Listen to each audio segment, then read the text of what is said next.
جی سر، ویسے یہ رسپانسبلٹی کن کی بنتی ہے؟ یعنی مؤذن کو اور امام کو معاوضہ دینا، کیا یہ ریاست کی ذمہ داری ہے یا یہ معاشرے کے جو لوگ ہیں ان کی ہی رسپانسبلٹی بنتی ہے؟ یہ جو حدیث ہمارے سامنے ہے یہ بھی ہمیں بتا رہی ہے، اور باقی بھی قرآن و سنت کی جو نصوص ہیں وہ ہمیں بتاتی ہیں کہ یہ ریاست کی ذمہ داری ہے، اور آئیڈیل سچویشن یہی ہے۔ جیسے زکوٰۃ کلیکٹ کرنا، یہ بھی ریاست کی ذمہ داری ہے۔ آپ جانتے ہیں کہ اللہ کے رسول صلی اللہ علیہ وسلم بھیجا کرتے تھے اپنے ان کو عاملین کو جو زکوٰۃ وصول کرتے تھے، تو پورا ایک نظام تھا خلافت کا، امارت کا۔ لیکن آج کل چونکہ نہیں ہے، اس وجہ سے یہ پھر سارے معاملات ہیں۔ جی اسامہ اکرم۔ السلام علیکم سر، مجھے کریکٹ کیجیے گا اگر میں غلط ہوں، لیکن جو میں نے دیکھا ہے، جو لوگ ہائر کیے ہوتے ہیں وہ مسجد کی ساری ٹیک کیئر کر رہے ہوتے ہیں سر۔ وہ مؤذن ایز اے پارٹ بھی کر رہے ہوتے ہیں، اذان بھی دے رہے ہوتے ہیں، لیکن ان کو جو پے کر رہے ہوتے ہیں وہ یہ ہوتا ہے کہ وہ سارا دن مسجد میں رہتے ہیں، نماز کے ٹائم دروازہ وغیرہ کھولنا، صفائی وغیرہ کرنا، وہ ساری چیزیں ہی ہینڈل کر رہے ہوتے ہیں، جس کی بیسس پہ ان کو وہ معاوضہ ملتا ہے۔ ٹھیک ہے، بالکل صحیح ہے۔ اچھا، اس کو تھوڑا سا ہم آگے وائنڈ اپ کرتے ہیں، ایک تو حدیث اور۔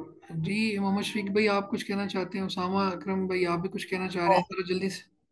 بہت بہت مختصراً یہ کہ میں ایک معاشرے میں رہتا ہوں جہاں پر یہ حکومت کی ذمہ داری ہے کہ وہ زکوٰۃ بھی لیتی ہے، مساجد کا پورا اہتمام کرتی ہے، مؤذنوں کو رکھتی ہے، ان کی تنخواہیں دیتی ہیں، اور اس کام باقاعدہ صرف اذان دے رہا ہوں۔ بس یہ کہ اگر یہ اس کے نیت پر ہے، جس طرح آپ نے بتا دیا کہ وہ اس کام کو خدا کی رضا کے لیے سمجھنا چاہتا ہے یا وہ اس کو اپنا ذریعہ معاش لینا چاہتا ہے۔ میرے پاس دونوں معاشرے کی ایک بعض تصویر موجود ہیں، پریکٹیکلی بھی، لیکن بس یہ وہی بات ہے، انما اعمال بالنیات۔ انما الاعمال بالنیات، جی بالکل صحیح۔ جی محمد شفیق بھائی آپ بھی کریں بات، پھر ہم آگے پڑھ لیں۔ میری بات ہو گئی؟ جی ٹھیک ہے۔ اچھا، یہ آگے ہمارے پاس جو حدیث ہے مالک بن حویرث رضی اللہ تعالیٰ عنہ کی، کہتے ہیں قال لنا النبی صلی اللہ علیہ وسلم، ہمیں نبی اکرم صلی اللہ علیہ وسلم نے فرمایا، وَإِذَا حَضَرَتِ الصَّلَاةُ، جب نماز کا وقت ہو جائے، یعنی لفظی بات کریں تو حضرت حاضر ہو جائے، الصلاۃ نماز، کیا مراد ہے؟ نماز کا وقت ہو جائے۔ فَلْيُؤَذِّن لَكُمْ أَحَدُكُمْ، تو چاہیے تم میں سے کوئی ایک اذان کہے، یعنی جب نماز کا وقت ہو تو پھر اذان کہنی چاہیے۔ تو اس حدیث سے یہ بات ثابت ہوتی ہے۔ اگلی روایت جابر رضی اللہ تعالیٰ عنہ سے ہے، ان رسول اللہ صلی اللہ علیہ وسلم قال علی بلال، نبی اکرم صلی اللہ علیہ وسلم نے بلال سے فرمایا، اذا اذنت فترسل، جب تو اذان کہے تو آہستہ آہستہ کہے، یعنی رک رک کے۔ یہ جو ترسل ہے نا، آگے فحدر وہ بھی آئے گی، حدر اور ترسل یہ دو علیحدہ علیحدہ ٹرمز ہیں۔ تو ترسل کہتے ہیں ٹھہر ٹھہر کر، جیسے اللہ اکبر اللہ اکبر، یہاں تھوڑا وقفہ ہو جاتا ہے، پھر اس کے بعد ایسے کہا جاتا ہے، اور اس طرح سے۔ وَإِذَا قَمْتَ فَحْدُرْ، اور جب تو اقامت کہے تو تیز تیز کہے۔ حدر جب ہم تلاوت کے حوالے سے بھی بات کرتے ہیں نا، تو اس میں حدر اور قرات وغیرہ اور اس طرح سے اس کو تھوڑا ہم ڈیفرینشیٹ کر رہے ہوتے ہیں کہ بعض قرائے کرام ہیں وہ رک رک کے پڑھ رہے ہوتے ہیں، اور خاص طور پہ مصر کے جو قراء ہیں وہ یہ انداز اختیار کرتے ہیں۔ لیکن جو سعودی عرب کے اور اس طرح سے شیخ احمد العجمی ہیں، خبر سے ہیں وہ، یا کوئی بھی اور، جیسے ہر ایک کا اپنا اپنا پسندیدہ یا کوئی قاری ہوگا، تو وہ حیدر پڑھ رہے ہوتے ہیں، تو حیدر میں تھوڑا تیز پڑھا جاتا ہے۔ تو اقامت کو تیز، یہ اب رسول اللہ صلی اللہ علیہ وسلم بلال رضی اللہ تعالیٰ عنہ کو یہ اذان اور اقامت کا سٹائل سکھا رہے ہیں کہ جب اذان کہے تو فترسل، ٹھہر ٹھہر کے، وَإِذَا قَمْتَ فَحْدُرْ، اور جب اقامت کہے تو پھر تیز تیز۔ وَاجْعَلْ بَيْنَ أَذَانِكَ وَإِقَامَتِكَ قَدْرَ مَا يَفْرُغُ الْآكِلُ مِنْ أَكْلِهِ، اور بنا اپنی اذان اور اقامت کے درمیان قدرہ، اتنا فاصلہ، ما یفرغ الآکل من اکلہ، کہ جو فارغ ہو جائے کھانے والا اپنے کھانے سے، یعنی اذان اور اقامت کے درمیان کتنا ٹائم ہونا چاہیے، کتنی ڈیوریشن ہونی چاہیے، کتنا وقفہ ہونا چاہیے کہ کوئی کھانا کھانے والا نارمل انداز میں کھانا کھا رہا ہے تو اس سے وہ فری ہو جائے؟ تو یہ روایت ہے ہمارے پاس، رواہ ترمذی و ضعفہ، امام ترمذی نے اس کو بیان کیا اور ضعیف بھی کہا ہے۔ تو خیر روایت تو ضعیف ہے، لیکن اگر اس سے ہم دیکھنا چاہیں یعنی اگر یہ صحیح بھی ہو تو پھر اس سے مراد یہی ہوگا، اور یہ سٹائل بھی ایسا ہی ہوتا ہے۔ اچھا، ضعیف روایت کے حوالے سے نا یہ ہوتا ہے کہ اگر تو اس کی تائید کوئی اور حدیث کر رہی ہو تو پھر اس سے حکم ثابت ہو جاتا ہے۔ آپ نے ماشاءاللہ پڑھا ہوگا یہ سارا اصول حدیث میں۔ تو یا پھر یہ ہے کہ کوئی اس شریعت کے واضح احکام کے ساتھ وہ متصادم نہ ہو، تو پھر اس کے اندر سے کوئی چیز لی جا سکتی ہے۔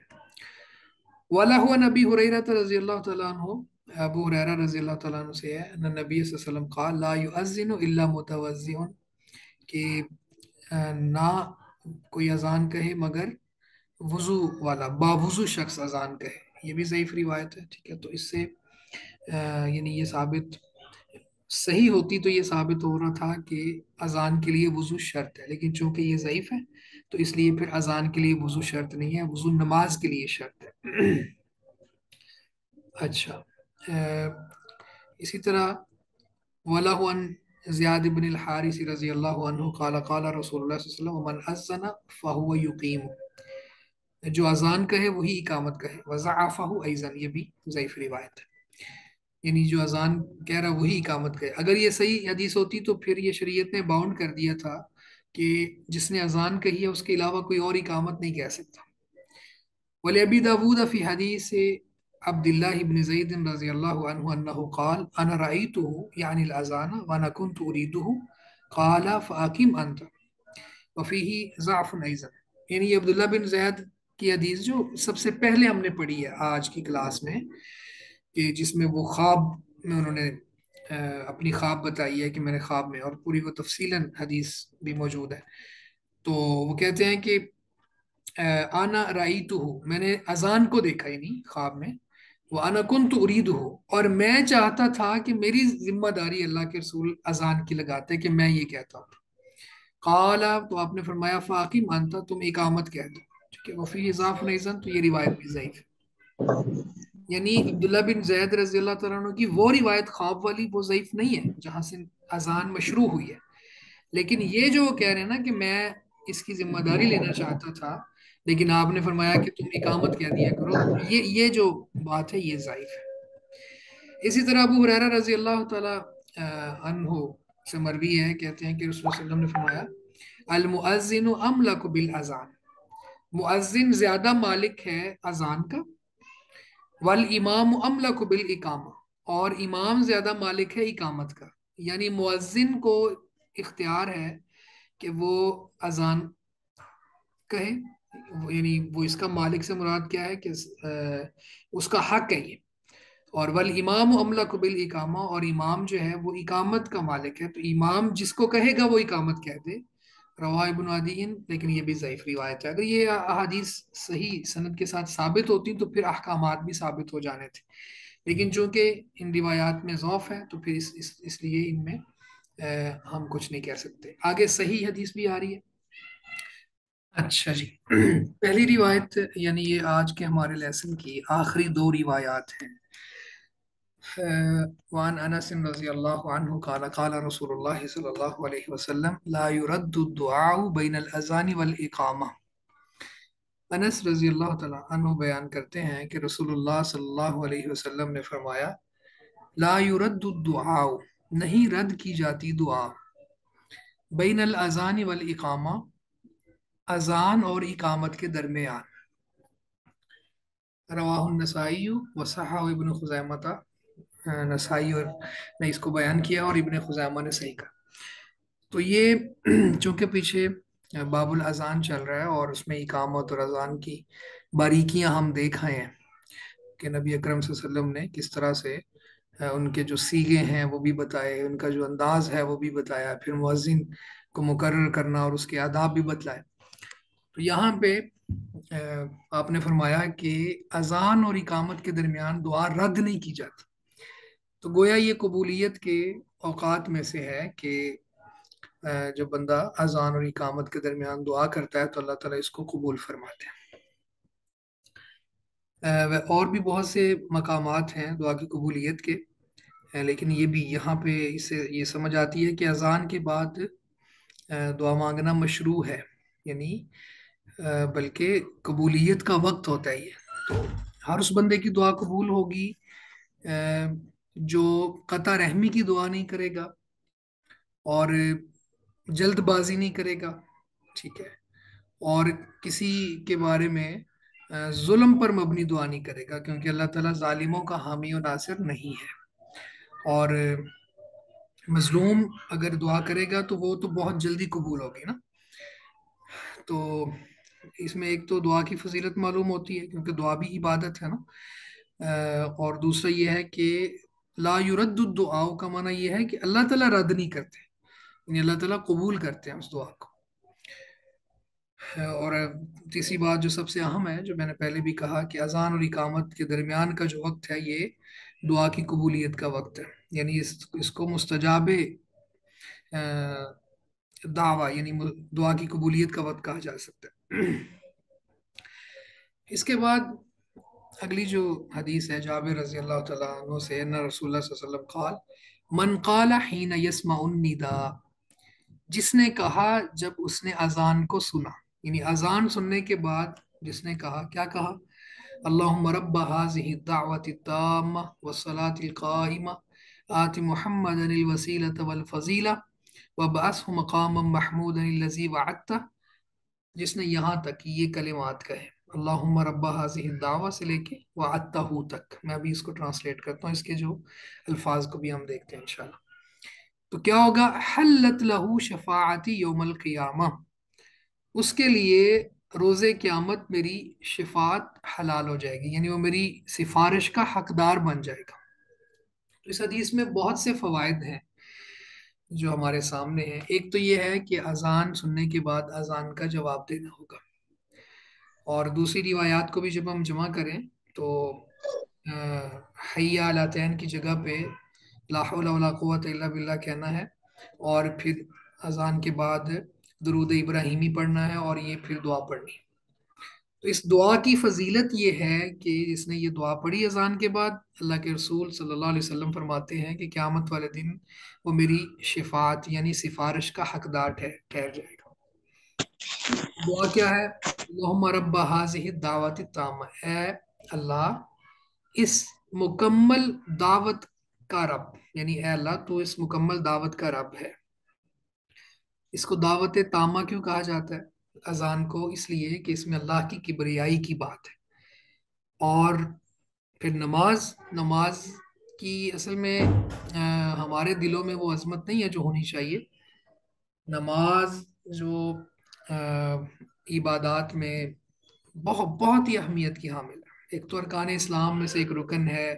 قیامت والے دن اول ما یحاسب بہ العبد الصلاۃ، قیامت والے دن سب سے پہلا محاسبہ نماز کا ہوگا، یعنی عبادات میں، حقوق اللہ میں، توحید کے بعد تو یہ محاسبہ نماز کا ہوگا۔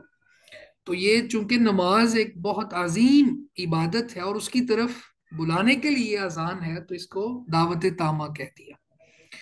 والصلاۃ القائمہ، اور اس نماز کا رب ہے جو قائم ہونے والی ہے، تو یعنی اذان کہی گئی ہے تو ظاہر ہے اذان کے بعد نماز قائم ہوگی، تو اس نماز قائم ہونے والی نماز کے رب اے اللہ تو رب ہے اس کامل دعوت کا اور اس قائم ہونے والی نماز کا۔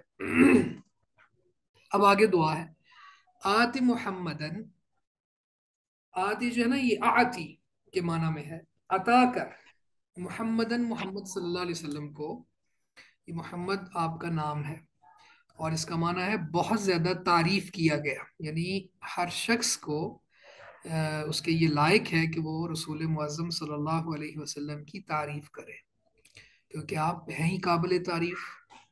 آپ نے اپنے آپ کو کھپا دیا ہے امت کے لیے، اور کوئی لمحہ کوئی لحظہ ایسا نہیں چھوڑا کہ جس میں اللہ کے دین کی سربلندی کے لیے کوئی کام نہ کیا ہو۔ تو خیر یہاں وقت نہیں ہے، لیکن بہت زیادہ ہمیں جاننے کی ضرورت ہے. یہ ربیع الاول میں سیرت گوئی سے زیادہ سیرت النبوی کو سمجھ کے اس کی روشنی میں کردار سازی کی ضرورت ہے.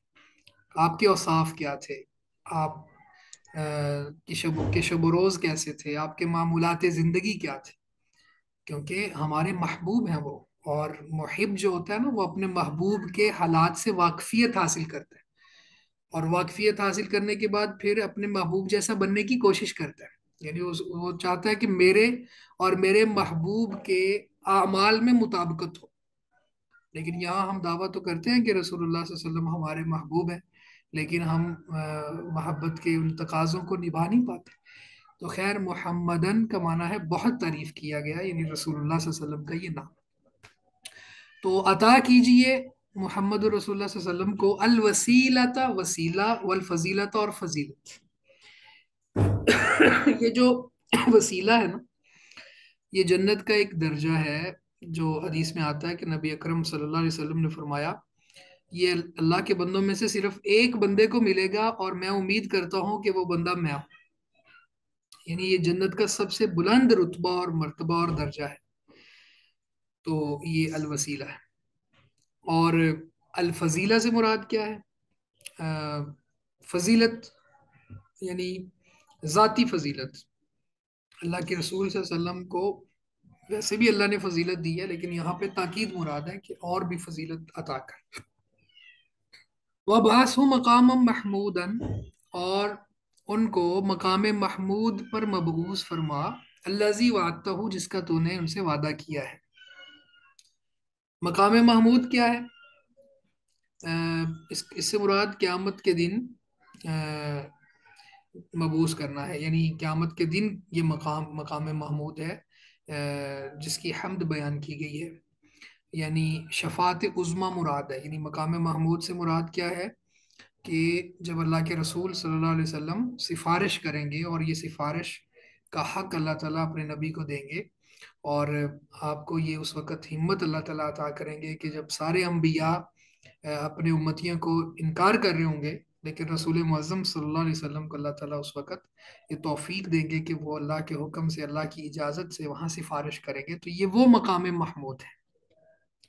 الذی وعدتہ، جس کا تو نے اس سے وعدہ کیا. تو اللہ نے وعدہ کیا ہوگا. یہ نبی اکرم صلی اللہ علیہ وسلم کی بے شمار روایات ہیں جس میں آپ نے فرمایا کہ میں نے وہ سفارش کو بچا کے رکھا ہوگا اپنی امت کے لیے. تو خیر جو یہ دعا پڑھتا ہے حلت لہو شفاعتی یوم القیامہ، اس کے لیے قیامت کے دن میری سفارش حلال ہو جاتی ہے. حلال ہونے کا معنی کیا ہے؟ کہ وہ سفارش کا حقدار بن جاتا ہے. تو یہ حدیث ہے ہمارے سامنے. اس سے بھی یہ ثابت ہوتا ہے کہ اذان کے بعد دعا مانگی جا سکتی ہے. تو یہ دعا ہی ہے، اللہم رب هذه الدعوۃ التامہ، اور یاد آتی محمد الوسیلہ، یہ بھی دعا ہی ہے. اسی طرح سے اسے یہ بھی معلوم ہوا کہ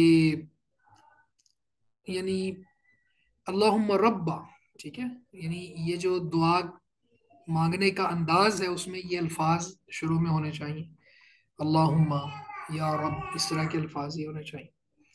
تو خیر اس کے ساتھ ساتھ پھر یہ دعوت تامہ کی بات ہم نے کر لی، قائم ہونے والی نماز کی بات ہم نے کر لی، اور وسیلہ، فضیلہ اور مقام محمود کی بات کر لی، اور پھر شفاعت کی بات.